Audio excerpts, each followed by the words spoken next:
그리고 바나바는 마가를 데리고 어디로 갑니까? 자기의 고향인 구브로로 가게 됩니다.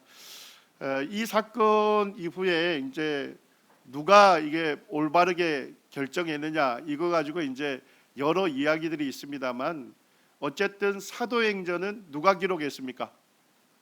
사도 바울의 동력자인 누가가 기록을 했고 사도 바울 중심으로 땅 끝까지 복음이 전해지는 거에 초점이 맞춰서 기록이 됐습니다. 그렇기 때문에 일방적으로 누가 잘하고 누가 잘못했다라고 판단하기는 쉽지 않다 이렇게 여겨집니다. 자, 어쨌든 사도 바울은 이 갈라디아 지역으로 가려면 어디를 거쳐야 했습니까? 자기의 고향인 길리기아 주를 거쳐서 아마도 길리기아 다소 주변에 사도 바울이 머무는 동안 복음을 전하고 아마 교회가 개척이 돼 있었는데 거기에 있는 교회들을 방문하고 1차 선교여행 때 세워진 더베 루스드라를 방문하게 되죠. 그리고 루스드라와 이고니온에 있는 형제들에게 칭찬받는 청년을 이 선교팀에 합류를 시킵니다. 그가 누굽니까? 디모데였습니다. 그래서 이제 선교팀은 몇 사람이 됩니까? 세 사람이 되는 거죠. 사도 바울과 실라와 디모데 세 명이 됩니다. 그리고 이제 이고니온을 거치고 비시디아 안디옥에서 성도들에게 하나님의 말씀을 전해서 그들의 믿음을 견고하게 하는 일을 했습니다. 그리고 사도 바울은 어디에서 복음을 이제 전할 계획을 갖고 있었습니까? 아시아. 성경에서 이제 아시아는 소아시아를 얘기하죠. 오늘날로 보면 어느 나라가 되겠습니까? 터키가 되겠습니다. 오늘날 이제 뭐 티리키에라고 하는데 터키가 되겠습니다. 그리고 소아시아의 수도가 어디였습니까? 에베소였죠. 그래서 사도 바울은 이 에베소를 중심으로 소아시아에 복음을 전할 그와 같은 계획을 갖고 있었습니다. 그런데 사도행전 16장 6절에 보니까 아시아에서 말씀을 전하지 못하게 합니다. 누가 그렇게 했습니까? 성령께서 아시아에서 말씀을 전하지 못하게 하셨습니다. 그래서 이제 어쩔 수 없이 어떻게 합니까? 부르기아와 갈라디아 지역을 다니면서 복음을 전하다가 어디까지 오죠? 무시아까지 오게 됩니다. 자, 이제 사실 선교의 시작은 어느 쪽에서부터 시작했습니까? 동쪽에서부터 시작했잖아요. 그리고 아시아의 속주의 수도인 에베소는 남쪽이지 않습니까? 남쪽으로 가는 길을 성령께서 막으셨어요. 자, 그러면 사도 바울은 어떤 생각을 갈까요? 그러면 북쪽으로 인도하시려나?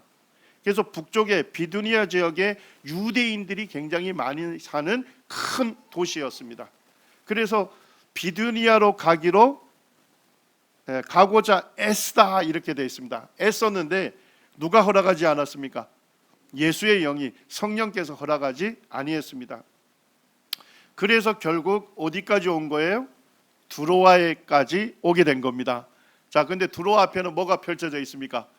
에게라고 하는 큰 바다가 길을 가로막고 있었던 것이죠.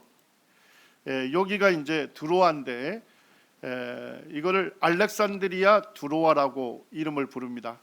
왜 알렉산더가 들어갔습니까? 알렉산더가 페르시아 제국을 정복할 때 이 두로아 지역에 항구를 건설하게 됩니다. 그래서 이제 그 명칭을 알렉산드리아 두로아 이렇게 부르고 있습니다. 자, 여기 왔을 때 보니까 지금 여기가 알렉산드리아 두로아의 고대 항구터입니다. 그 앞에는 지금 에게가 펼쳐져 있는 것이죠. 이제 저희가 가보니까 두로아가 굉장히 많이 이제 발굴되고 있는데 도로의 그 폭으로 볼 때 매우 발달된 큰 도시였다 하는 걸 알 수가 있고요. 그리고 이제 거기에 보니까 목욕관이라고 합니다. 목욕관 규모가 어느 정도인지 아시겠죠? 여기 지금 건장하신 우리 송영길 형제님이 서 있고 반대편에 이호경 형제님이 서져 있는데 사실 그 목욕관의 그 정문 규모만 봐도 어마어마하게 크다 하는 걸 알 수가 있고 거기에 이제 엄청나게 거대한 수로들이 발견이 되었고요. 자, 이런 이제 발달된 도시였습니다. 자, 그런데 사도 바울이 드로아에 왔을 때는 무슨 고민에 빠졌을까요? 동쪽에서부터 시작된 선교 여행인데 하나님께서 남쪽으로 가는 것을 막으셨죠. 그리고 북쪽으로 가는 것도 막으셨어요. 어쩔 수 없이 서쪽 끝에 온 거예요. 사도 바울 마음에 성령께서 어디로 인도하시려나 하는 그와 같은 마음을 갖고서 아마 기도했겠죠. 그때 이제 밤에 환상이 바울에게 보입니다. 그 환상에 보니까 마게도냐 사람 하나가 서서 사도 바울에게 청하여 이르되 마게도냐로 건너와서 우리를 도우라고 하게 됩니다. 자, 바울이 이제 그 환상을 보았지 않습니까? 그리고 바울은 사실 선교팀의 리더였죠. 지도자였습니다. 사실 바울이 본 환상이었어요. 그렇기 때문에 바울은 뭐 하기로 결정할 수 있습니까? 마게도냐로 가기로 바로 결정할 수도 있었어요. 그런데 사도 바울은 인격적인 리더였습니다. 그래서 선교팀의 동력자들과 어떻게 합니까? 바울이 받은 환상에 대해서 함께 그들하고 교제하고 함께 주님의 뜻을 분별했습니다. 자, 그것을 어떻게 알 수 있습니까? 사도행전 16장 10절에서 말씀해 주고 있죠. 바울이 그 환상을 보았을 때 누가요? 우리가 곧 마게도냐로 떠나기를 힘쓰니 이는 하나님이 저 사람들에게 복음을 전하라고 누구를 불렀다는 걸 인정합니까? 우리를 부르신 줄로 인정함이라, 이렇게 되어 있습니다. 그래서 사도 바울은 인격적으로 훌륭한 인도자였다. 그 선교팀의 지도자였음에도 불구하고 독단적으로 결정하지 아니했다는 겁니다. 동력자들과 함께 교제하고 분별해서 이제 선교팀 전체를 부르심으로 인정하고 이제 마게도냐로 건너가게 됩니다. 자, 요 본문 이전에는 그들이라고 이렇게 기록이 되어 있는데 사도행전 16장 10절부터 그들이 뭐로 바뀝니까? 우리로 바뀝니다. 그러니까 선교팀에 이제 누가 합류한 거예요? 이 사도행전을 기록하고 있는 누가가 합류를 했다 하는 것을 알 수가 있습니다. 자, 드로아에서 이제 선교팀의 동력자가 몇 명이 됩니까? 4사람이 됐다 하는 것을 알려주고 있습니다. 자, 여기 이제 마게도냐로 건너와서 우리를 도우라고 하는 것을 성령의 뜻으로 받고 이제 이 드로아 항구에서 배를 타고 에게를 건넙니다. 자, 그런데 드로아에서 배로 떠나 어디로 직행합니까?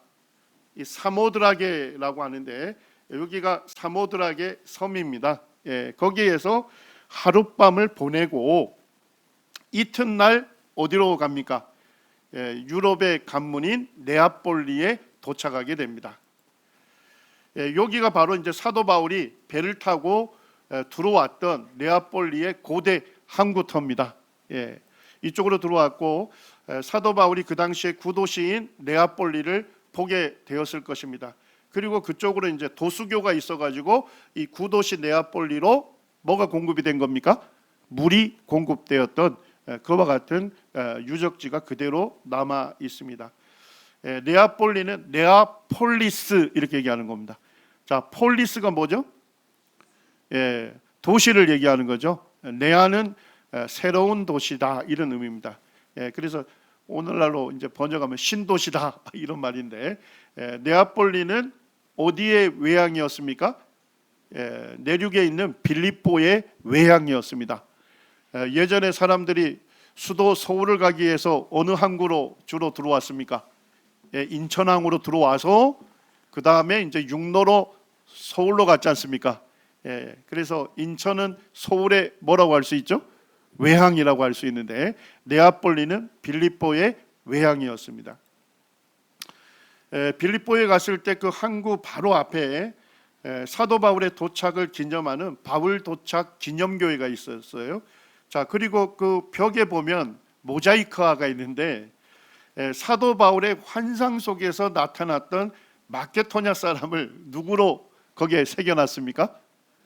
젊은 알렉산더를 거기다 새겨놨습니다. 그래서 마케도냐 왕국에서 배출한 가장 유명한 왕이 누구예요? 알렉산더지 않습니까? 그리고 사도 바울이 이곳 네아폴리를 방문할 당시에는 그곳에 이 알렉산더의 그런 기념물들이 가득 차 있었다고 합니다. 그래서 아마도 사도 바울의 그 환상 속에 나타난 인물이 알렉산더가 아니었나, 이렇게 추정해서 알렉산더를 새겨놓은 겁니다. 우리 형제자매님들 가르치실 때 환상 속에 나타난 마게도냐 사람이 알렉산더다 이렇게 결정적으로 말씀하지는 마시기를 바랍니다. 자, 그리고 이제 거기 네아폴리에 오게 되면 이 로마 시대에 에그나티아 대로가 이 네아폴리에서 빌립보까지 쭉 나 있었습니다. 그래서 사도 바울 일행이 이 네아폴리에서 여기에 있는 에그나티아 대로를 걸어서 북서쪽 한 16km 지점에 있는 빌립보로 갔을 겁니다. 자, 그런데 여기 저희가 퍼포먼스를 한번 했는데 조금 퍼포먼스에 좀 살짝 오류가 있는 것 같아요. 무슨 오류가 있는 것 같습니까? 선교 동역자가 4명이었는데 3명으로 지금 저희가 한 것 같습니다. 아마도 누가가 이 사도행전을 기록한 기자였지 않습니까? 그래서 아마 그때 스마트폰으로 아마 3사람 가는 것을 찍어갔지 않았나, 그렇게 생각할 수 있는데, 하여튼 4사람의 동역자가 이 에그나티아 대로를 걸어서 빌립보까지 갔습니다. 에그나티아 대로는 여기 비잔티움, 오늘날 이스탄불이 되겠죠. 여기서부터 우크라이나의 디라키움이라고 하는 고대 도시까지 쭉 나 있는 대로입니다. 에그나티아 대로인데요. 여기에서 이제 배를 타고 아드리아를 건너서 부른디시움에 도착하게 되면 아피아 대로가 있습니다. 아피아 대로를 타고 걸어서 어디까지 갈 수 있습니까? 제국의 수도 로마까지 갈 수가 있었던 것입니다. 이 에그나티아 대로가 결국 이스탄불에서 여기에 있는 디라키움까지 가려면 어디를 거쳐야 합니까? 여기에 있는 마케도냐를 가로질러 가야 합니다. 그래서 이 에그나티아 대로는 군사도로이면서 상업도로였어요. 그렇기 때문에 여기에 있는 무역상들이 여기에 안전하게 이 도로를 따라 이동하려면 누가 상준에 있어야 합니까? 이 로마의 군인 수비대들이 여기에 중간중간에 상존에 있었습니다. 그래서 여행객들이 이 에그나티아 대로로 이동하는 것은 굉장히 안전한 여정이었던 것입니다. 사도 바울도 네아폴리에 왔을 때에 이 에그나티아 대로를 따라 에그나티아 대로에 있는 대도시들,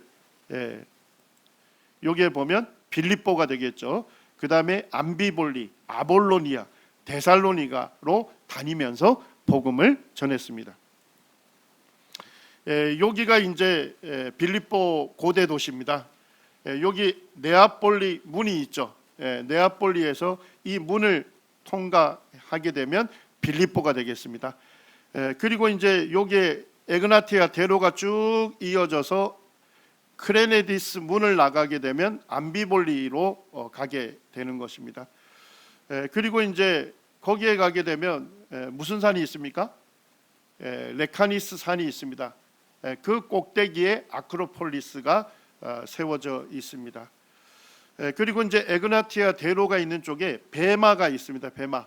여기에 있는 빌립보의 상관, 행정관이 집무하는 집무실터가 남아 있고요. 그리고 이제 이곳에서 복음 전하는 일로 사도 바울이 매질을 당하죠. 그리고 감옥에 투옥되지 않습니까? 거기 베마 조금 뒤쪽에 가게 되면 사도 바울이 그 감금이 됐던 감옥토가 지금도 발굴돼 있습니다. 빌립보라고 이름을 붙인 것은 누가 붙인 겁니까? 이 알렉산더의 아버지인 필립 2세, 필리포스 2세가 이 도시를 건설하고 자기 이름을 따서 이 빌립보라고 이름을 붙인 겁니다. 그리고 이제 사도 바울이 방문의 당시에 빌립보에는 어떤 부류의 사람들이 주로 살고 있었을까요? 군인들이 주로 살고 있었습니다. 그러니까 군에서 강제 퇴역당한 사람들이 주로 살고 있었는데요. BC 31년에 악티움 전투라는 유명한 전투가 있죠. 거기에 보면 한 팀은 옥타비아누스가 한 팀이 되고, 그 다음에 상대 팀은 누구였습니까? 안토니우스 장군과 그의 연인 클레오파트라가 한 팀이 돼서 악티움에서 싸웠습니다. 여기에서 이제 옥타비아누스가 승리하게 되죠. 그리고 이제 옥타비아누스는 안토니우스의 부하 군인들이 있지 않습니까? 그들 전부 이제 군복을 벗기고 그리고 빌립보에다가 이주시켰습니다. 그리고 이제 빌립보에 이주시키면서 빌립보를 자유시로 승격을 시킵니다. 그래서 세금 혜택을 주고 그리고 로마의 시민권을 부여했습니다. 요 정도 했으니까 안토니우스 부하들이 만족했을 것 같아요. 그리고 이제 이 로마 시대에는 빌립보를 뭐라고 부르기까지 했죠? 이우스 이탈리쿰. 무슨 뜻입니까? 이탈리아의 일부다 하는 영예로운 지위를 부여했습니다. 그러니까 사도 바울이 갔을 때는 주로 뭡니까? 강제 퇴역당한 그런 군인들이 거기에 살고 있는, 어떻게 보면 굉장히 거친 도시였다 하는 것을 우리가 상상할 수 있습니다. 사도행전 16장 2절에 보니까 빌립보를 어떤 도시로 얘기하고 있죠? 마게도냐 지경의 첫 성이고 로마의 식민지였다, 이렇게 밝힙니다. 이 고대 도시 빌립보 아고라에 가니까 거기에 명문에 뭐라고 새겨져 있죠? 빌립보, 이렇게 명문이 새겨져 있고, 그 다음에 바로 옆에 있는 그 유물의 명문에 보니까 라틴어로 프로방스 마케토냐, 어쨌든 빌립보가 마케토냐 속주의 도시였다 하는 것을 보여주고 있습니다. 자, 이제 첫 성이라고 할 때는 헬라어로 프로토스인데요, 두 가지 의미가 있습니다. 첫째의라는 의미도 있고 최고의 의미라는 뜻도 있습니다. 자, 첫째의 의미로 이렇게 받아들이면 무슨 뜻이 되겠습니까? 에그나티아 대로상에 있는 마케도냐 속주의 첫 번째 도시다, 이런 의미를 갖겠죠. 자, 최고라는 의미를 받아들이면요, 마게도냐 도시 중에서 최고의 도시다, 이런 의미를 가질 수가 있잖아요. 자, 둘 중에 어디일까요? 사실 마케도냐의 속주의 수도는 어디입니까? 데살로니가였습니다. 그렇기 때문에 빌립보는 최고의 도시가 될 수 없었습니다. 말 그대로 에그네티아 대로상에 있는 마케도냐 속주의 첫 번째 도시다, 이렇게 이해할 수가 있겠습니다. 거기에 가니까 그 원형극장, 거대한 원형극장이 있고, 그리고 이제 아고라에는 4층이나 5층으로 된 21개의 상점터가 쭉 발굴되어 있습니다. 자, 이런 걸 보게 되면 빌립보가 어떤 도시였습니까? 경제적으로 굉장히 번성했던 그와 같은 도시였다 하는 것을 알 수가 있습니다. 자, 그 다음에 이제 사도행전 16장 13절에 보니까 안식일이 됐습니다. 사도 바울은 방문하는 도시마다 안식일이 되면 사도 바울이 관례대로 어디를 방문했습니까? 유대인의 회당을 방문했죠. 자, 그런데 안식일에 회당을 방문하지 않고 뭘 찾습니까? 기도할 곳, 기도처를 찾고 있습니다. 자, 요걸 보게 되면 빌립보에는 뭐가 없었다는 겁니까? 유대인의 회당이 없었을 것이다. 자, 회당이 세워지려면 남자 성인 적어도 몇 명이 있어야 합니까? 10명이 있어야 돼요.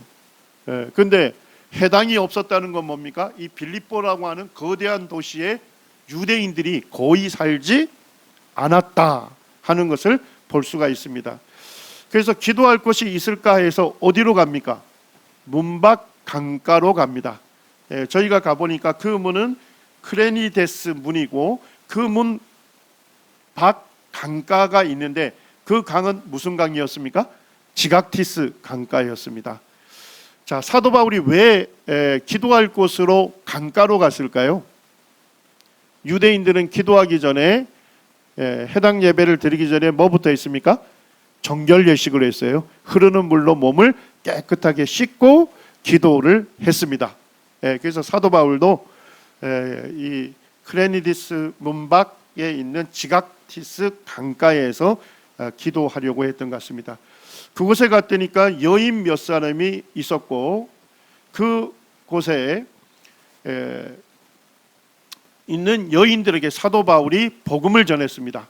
14절에 보니까 두아디라시에 있는 자색 옷감 장수로서 하나님을 섬기는 루디아라 한 여자가 말씀을 듣고 있었습니다. 자, 루디아가 나타나죠.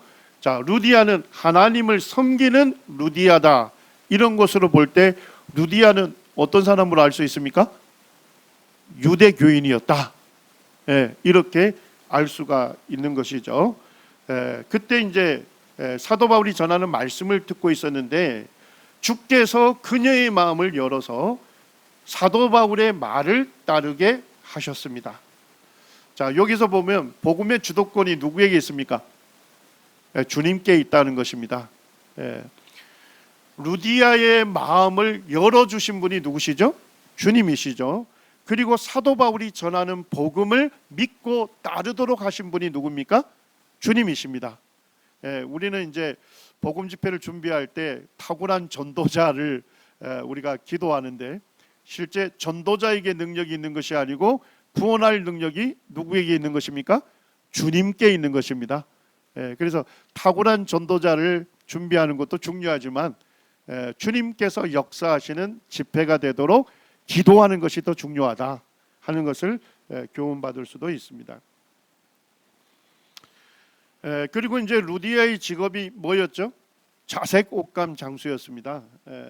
그래서 이 고대에는 이 자주색 옷감은 부유한 사람들 또 이제 그 정치적으로 높은 관료들이 주로 입는 옷들이었죠. 그래서 이제 고가의 옷이었는데 왜 고가의 옷일 수밖에 없었냐면 이 붉은색 염료를 채취를 하려면 이 고둥의 껍질에서 채취를 해야 한답니다.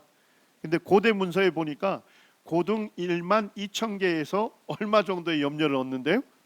1.4g 정도의 아주 적은 양의 염료를 얻게 되는 거예요. 그러니까 자색 염료가 뭐 할 수밖에 없죠? 비쌀 수밖에 없었다 하는 겁니다. 어쨌든 자색 옷감 장수였다 하는 걸 보면 루디아가 굉장히 경제적으로 부유한 어떤 상업을 하는 어떤 자영업자였다 하는 것을 알 수가 있는 것이죠. 자, 루디아가 복음을 듣고 구원받은 이후에 즉각적인 변화가 있었습니다. 자, 첫 번째 변화는 뭐였을까요? 그와 그 집이 다 침례를 받았다 이렇게 되어 있습니다. 자, 강가에서 복음을 들었던 사람은 누구죠? 루디아 자매님이었죠. 그런데 그녀와 그녀의 집이 다 침례를 받았다는 것은 뭡니까?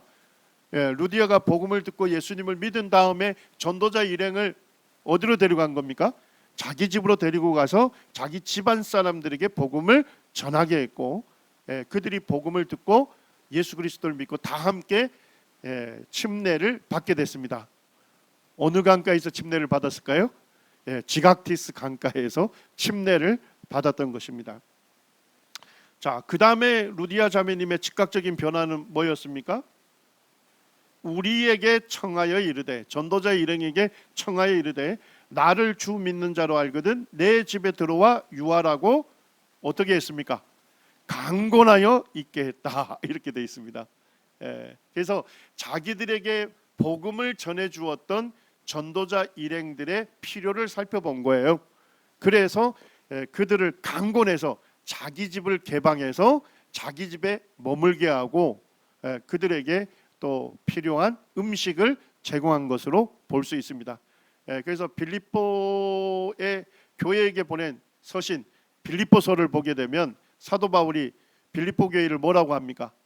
주고받는 일에 참여한 교회가 너희들밖에 없다 이렇게 얘기합니다. 주고받는 일에 사도 바울은 이 빌립보 성도들에게 무엇을 주었습니까? 복음을 전해 주었던 것이죠. 자, 그리고 성도들은 전도자 일행에게 무엇을 주었습니까?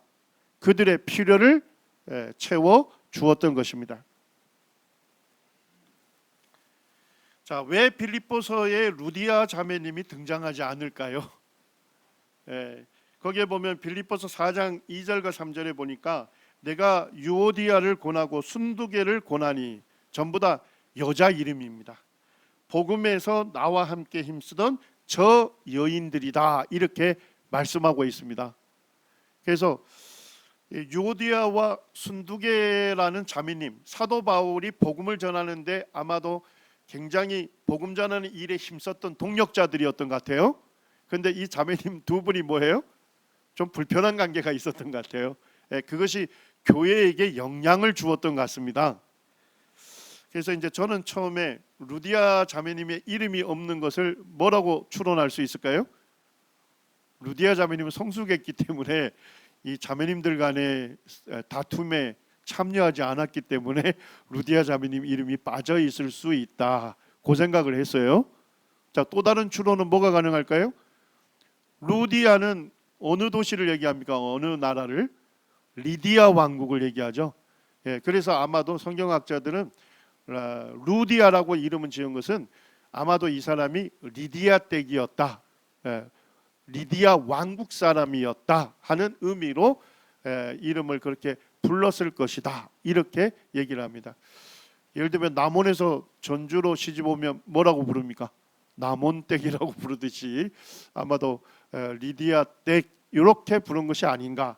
그렇게 보게 되면 아마도 두 자매님 중에 한 분이 루디아 자매님일 수도 있겠죠. 이런 모든 것들은 추론입니다. 그러니까 우리가 말씀 교재에서 확정적으로 얘기할 필요는 없을 것 같습니다. 루디아 자매님의 명예를 위해서라도. 그 다음에 이제 빌립보에서 있었던 일이 무엇입니까? 사도 바울 일행이 기도처로 가다가 그때 뭡니까? 점치는 귀신 들린 여종을 만나게 되죠. 그런데 이 여종이 계속 따라다니면서 뭐라고 얘기합니까? 지극히 높은 하나님의 종으로서 구원의 길을 전하는 자라 라고 외치는 거예요. 그런데 이 말을 듣고서, 이 증거를 듣고서 사도 바울이 심히 괴로워했다 이렇게 되어 있습니다. 자, 점치는 귀신 들린 여종이 증거한 그 증거의 내용이 잘못됐습니까? 사도 바울 일행을 지극히 높은 하나님의 종으로 얘기하죠. 그리고 두 번째는 구원의 길을 전하는 자들이라고 옳게 얘기하고 있잖아요. 그런데 왜 사도 바울이 심히 괴로워했을까요? 이와 같은 놀라운 진리의 증거를 귀신으로부터의 증거를 곤욕스러워한 것이죠. 누구의 증거를 원한 것입니까? 성도들의 증거를 원했던 것이죠. 그래서 이제 사도 바울이 어떻게 합니까? 이 귀신 들린 여종을 귀신으로부터 자유케 해주죠. 그 일로 사도 바울은 어떻게 됐습니까? 매질을 당하게 되고 감옥에 감금이 되는 일이 일어나게 됐습니다. 여기가 이제 사도 바울이 바울과 실라가 이 겉옷을 벗김당하고 매질을 당했던 상관, 행정관이 집무하는 연단입니다. 그리고 그 뒤쪽으로 올라가게 되면 사도 바울이 감금이 됐던 1세기의 감옥터가 그대로 발굴 보존되어 있습니다. 자, 그런데 놀랍게도 사도 바울이 어떻게 합니까? 깊은 옥에 가두고 그 발이 착고에 든든히 채웠더니 한밤중에 바울과 실라가 하나님께 기도하고 하나님을 찬미하는데 죄수들이 다 듣게 됩니다. 자, 덩어리는 매질로 쓰라리고 착고에 채워진 발은 죄어 왔을 것입니다. 정신이 들었을 때 감옥에서 하나님께 기도하고 찬미를 하고 있는 것입니다. 자, 옥문이 열리고 고통에서 자유를 얻었기에 지금 찬양을 드리고 있습니까? 그렇지 아니하죠. 여전히 고통 가운데 있었지만 함께 하시는 주님의 은혜를 생각하면서 하나님을 지금 찬양을 했던 것입니다. 자, 하나님을 찬양할 때 무슨 일이 일어납니까? 큰 지진이 일어나게 되고 그 다음에 문들이 다 열리고 모든 죄수들의 매인 것이 다 벗겨집니다. 자, 간수가 자다가 깨어나 보니까 어떻게 돼요? 옥문들이 다 열렸죠. 그리고 죄수들이 도망한 줄로 알고 칼을 빼어서 자결을 하려고 합니다. 왜 이런 일을 하려고 했을까요? 로마의 엄격한 군율 때문에 그랬습니다. 제수를 수비하고 있는데 제수가 타로 가게 되면 그 수비한 군인은 무엇을 당할 수 있었습니까? 즉결 처형을 당할 수도 있었습니다. 그래서 아마도 간수가 자결을 하려고 했던 것 같습니다. 이것을 사도 바울이 막게 되고, 그리고 간수가 이렇게 말하죠. 선생들이여, 내가 어떻게 해야 구원을 받으리까 하거늘 이르되 주 예수를 믿으라. 그리하면 너와 내 집이 구원을 받으리라. 이 말씀 때문에 오늘날 구원받은 성도님들이 이 말씀을 주님께서 우리에게 주신 약속으로 믿고 가족 전도의 열심을 우리가 내게 되는 것입니다.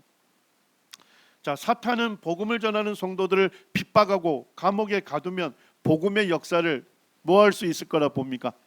끝낼 수 있을 거라고 생각합니다. 그러나 주님은 핍박조차도 간수와 간수의 가족을 구원하는 기회로 삼으셨습니다.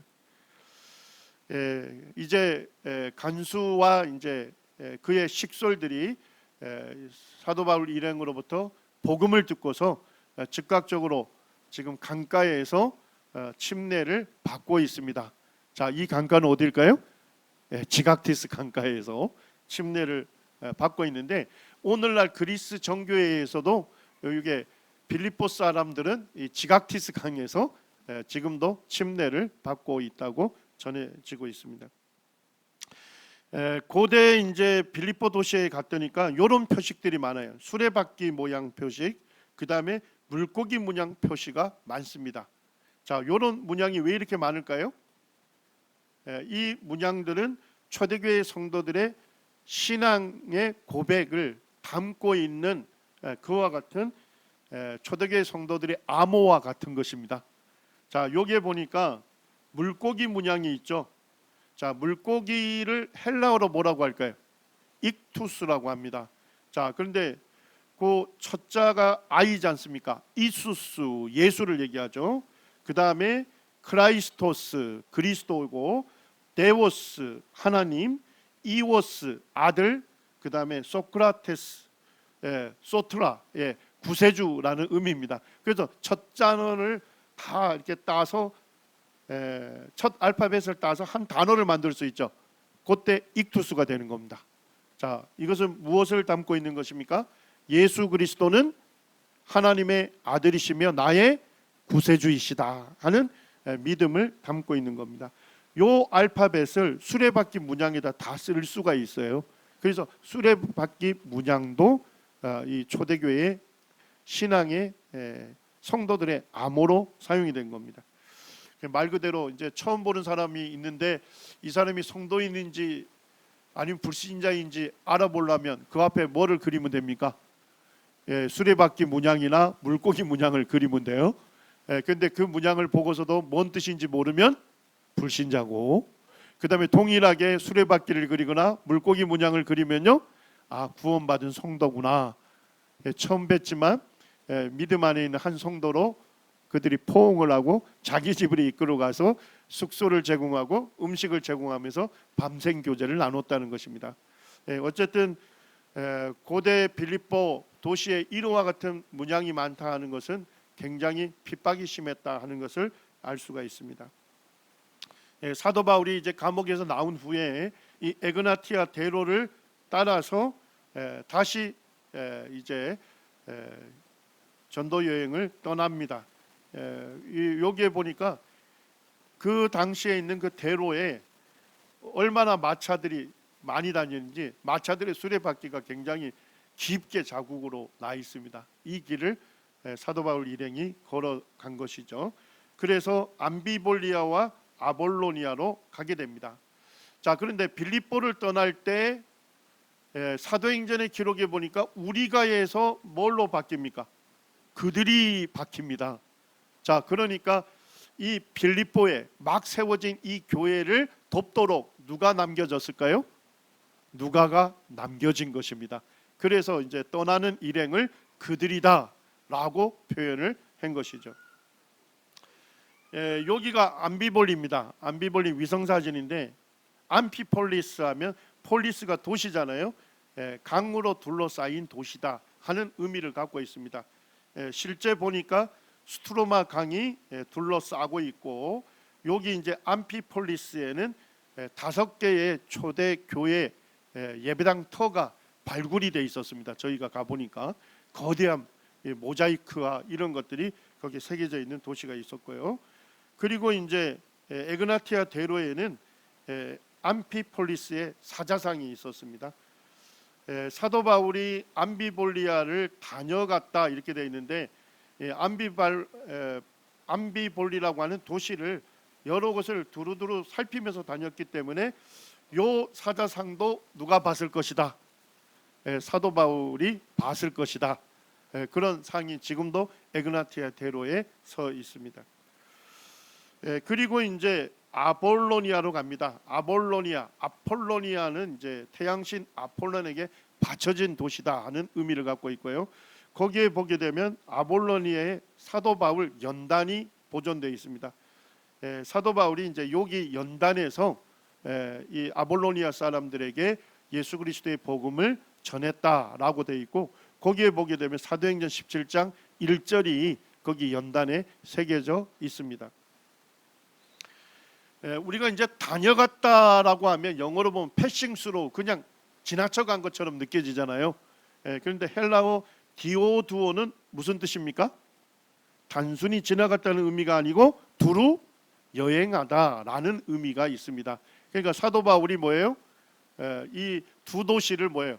두루 여행하면서 거기에 머물면서 갔다 이런 얘기죠. 그러니까 그곳에서도 복음을 전했다 하는 것을 알 수가 있는 것입니다. 자, 그 다음에 이제 사도 바울은 아볼로니아로 다녀가 어디에 이르게 됩니까? 데살로니가 이르게 됩니다.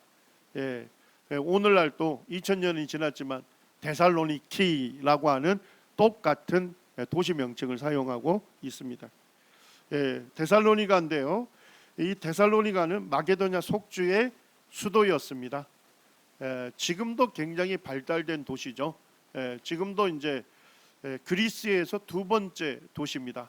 예전에 월드컵 경기가 있었는데 그리스에 거기에 보니까 데살로니카 그 경기장에서 축구하는 이런 내용을 보면서 야, 데살로니가가 굉장히 발달된 도시구나 이런 생각을 했는데, 실제 가 보니까 항구를 끼고 있는 굉장히 발달된 도시였고, 역사 이래 그리스에서 항상 데살로니가는 무슨 도시였다고요?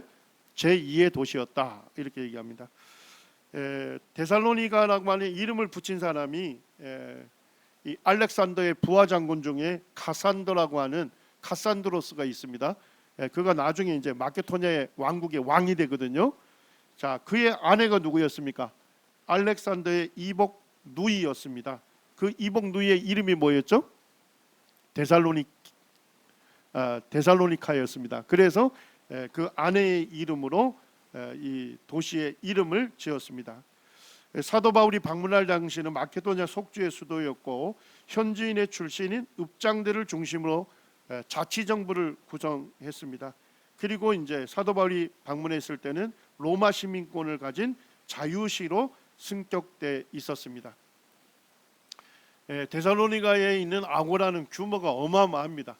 지금 이제 보는 게 전부가 아니라 건물 뒤에도 계속 이어져 있어요.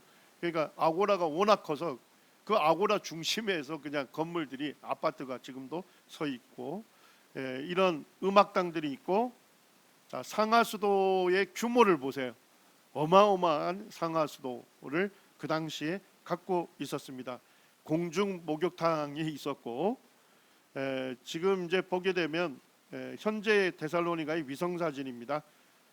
사도 바울이 이제 유대인이 해당에 가서 복음을 전했잖아요. 오늘날에도 보게 되면 데살로니가의 유대인 해당이 3곳이 있다 하는 걸 보면 오늘날에도 유대인들이 굉장히 많이 살고 있는 도시이다 하는 것을 알 수가 있습니다.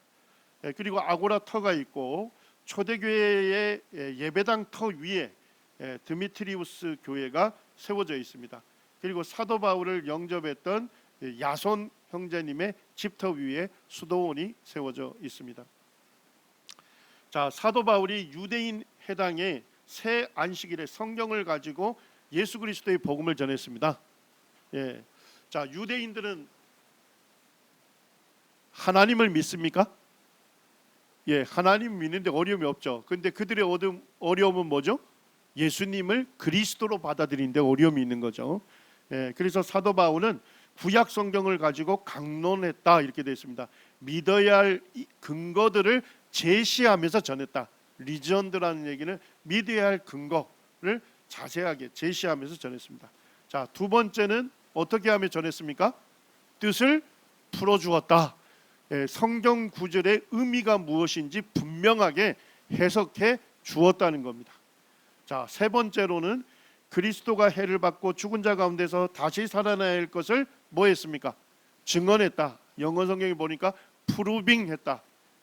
바로 구약 성경에 그리스도가 죽임당하고 다시 살아날 것이라 예언되어 있는데 그 예언이 누구에게서 이루어졌다는 겁니까?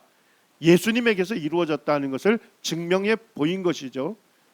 자, 그 다음에 이제 마지막으로 내가 너에게 전하는 이 예수가 곧 그리스도라고 이제 선포를 하게 됩니다. 전했다고 하는데 영어 성경에 보니까 proclaiming입니다. 예수가 곧 그리스도다라고 선포한 것입니다. 그리고 마지막으로 복음을 듣는 사람들에게 무엇을 했습니까? 예수 그리스도를 믿을 것을 권했다 이렇게 되어 있습니다. 예, 권했다는 의미가 뭐죠? 영어로 persuaded라는 얘기는 뭐예요? 설득했다는 것입니다. 예, 어쨌든 예수님이 그리스도이심을 철저하게 변증하면서 그 예수 그리스도를 믿을 것을 전했다 하는 것을 알 수가 있습니다. 자, 어쨌든 그들에게 전해졌던 복음을 들었던 유대인들 중에서 시기하는 사람들이 있었어요. 자, 이 사람들이 누구를 동원해서 사도 바울을 핍박합니까? 저자의 어떤 불량한 사람들을 데리고 이런 얘기를 시장 잡배들을 동원해서 사도 바울을 잡으려고 했는데 사도 바울은 찾지 못하고 이제 야손 및 형제들을 끌고 읍장들 앞에 가서 소리를 지르면서 고소를 하는 장면이 나옵니다. 자, 근데 여기에 보니까 읍장들이 나오죠. 예전에 FF 브루스 형제님이 쓴 그 책을 읽으면서 데살로니가 박물관에 거기에 읍장들이라고 하는 명문이 새겨져 있는 비문이 발견이 돼 있다 하는 걸 제가 본 적이 있어요. 그래서 이제 데살로니가 갔을 때 그때 성도님들과 함께 박물관 갔거든요. 아무리 찾아봐도 없는 거예요. 그래서 박물관 관계자한테 여기에 읍장이라고 명문이 있는 그런 바르달 성문에 있었던 비문이 있었다는데 왜 여기 없습니까? 물었더니까 지하에서 지금 보존하는 작업을 지금 하고 있다고, 그래서 전시돼 있지 않다 이렇게 얘기를 들었습니다. 그리고 이제 저희가 좀 더 찾아봤더니까 읍장들이라는 명문이 새겨진 또 다른 비문이 있더라고요. 거기에는 이렇게 써져 있었습니다. 이것은 이 비석에 명기된 읍장들이 봉헌한 것이다. 읍장들은 이 도시의 매우 중요한 통치자들의 뭐였다고요? 조직체였다. 사도 바울 그 동력자였던 야손과 형제들이 읍장들 앞에 가서 고소를 당했는데 읍장들이라고 성경에 기록되어 있지 않습니까? 이런 세세한 기록조차도 역사적으로 확인이 가능한 그와 같은 실제 역사다 하는 것을 알 수가 있는 것이죠. 자, 그리고 이제 이와 같은 핍박 때문에 밤에 데살로니가에 있는 형제들이 바울과 실라를 어디로 보냅니까? 베레아로 보냅니다. 자, 바울과 실라만을 보냈다 하는 것은 데살로니가 교회에 돕도록 누구를 남겨둔 겁니까? 전도자 일행 중에 디모데를 거기다가 남겨두고 바울과 실라만 지금 베레아로 간 겁니다. 베레아는 이쪽으로 이제 에그나티아 대로가 쭉 이어지는데 약간 산 쪽으로 빗겨난 곳에 있는 도시였습니다. 여기가 이제 베레아의 위성 사진인데 베레아가 베르미온 산에 둘러 있고 그리고 유대인 해당이 지금도 남아 있습니다. 그리고 사도 바울이 복음을 전했다는 연단이 보존되어 있는 기념교회가 있습니다. 자, 그 다음에 유대인 해당이 어느 강가에 있습니까? 트리포타모스 강가에 있어요. 자, 유대인 해당을 지을 때 항상 강가의 주변에 짓습니다. 그 이유를 아시겠죠? 유대인들은 해당 예배를 드리기 위해서 흐르는 물로 몸을 씻는 정결 예식을 드렸기 때문에 항상 강가 근처에 해당을 두었던 것입니다. 여기가 이제 사도 바울이 복음을 전했던 연단이 보존되어 있는 기념교회입니다. 자, 성경은 베레아 사람들을 두 가지 면에서 칭찬합니다. 첫째는 어떤 부분을 칭찬하죠? 사도행전 17장 11절에 보니까 너그러워서 간절한 마음으로 말씀을 받았다. 말씀을 듣는 태도를 칭찬하고 있죠. 자기들에게 전하는 그 말씀을 누구의 말씀으로 받은 것입니까? 자기들에게 전하는, 자기에게 전하는 하나님의 말씀으로 받았다는 것입니다. 자, 두 번째 칭찬하는 건 뭡니까? 이것이 그러한가 하여 날마다 성경을 상고해서 함으로 그 중에 믿는 사람들이 많았다. 자, 보니까 베레아 성도님들은 말씀을 들을 때 뭐 한 것 같아요? 아마도 노트를 한 것 같아요. 왜냐니까 이것이 그러한가요? 사도 바울이 전한 말씀이 사실인가 하여 날마다 성경을 뭐 했습니까? 상고했지 않습니까? 상고하다는 뜻이 연구하다, 자세히 조사하다, 비교하다, 검증하다, 이런 의미를 갖고 있는 거예요. 그래서 사도 바울이 말씀을 전할 때 노트를 했겠죠. 그리고 집에 와서 성경을 대조하면서 그 전한 말씀이 하나님의 말씀으로 분별이 됐을 때는 어떻게 했다는 거예요? 그들이 믿고 따랐다는 것이죠. 그래서 그들 중에 믿는 자가 많았다는 것입니다. 거기 기념교회 벽면에 보게 되면 사도 바울이 복음을 전하고 있습니다. 보니까 다들 아주 눈이 뚫어질 정도로 집중해서 듣고 있죠. 자, 그 다음에 젊은 사람은 뭐 하면서 듣고 있습니까? 성경을 살펴보면서 두루마리를 보면서 사도 바울이 전하는 말씀을 듣고 있죠. 아마도 젊은 사람을 기록하는 거 보니까 베레아 교회 일꾼 중에 누가 있었죠? 소바더. 소바더를 아마 그려놓은 것 같고, 옆에 있는 사람이 잘 의미를 모를 때 어떻게 합니까?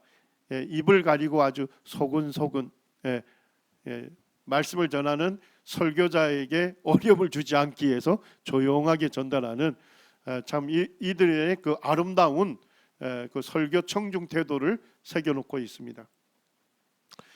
베레아 그 교회 기념교회 입구에도 하나님의 말씀은 능력이다. 지옥도 죄조차도 해방할 수 없다.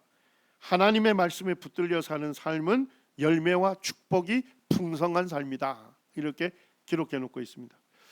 여기가 이제 사도 바울이 복음을 전했다고 하는 유대인들의 해당 터 위에 오늘날 유대인 해당이 그대로 보존되어 있고, 지금도 이제 이분들이 모이고 있습니다.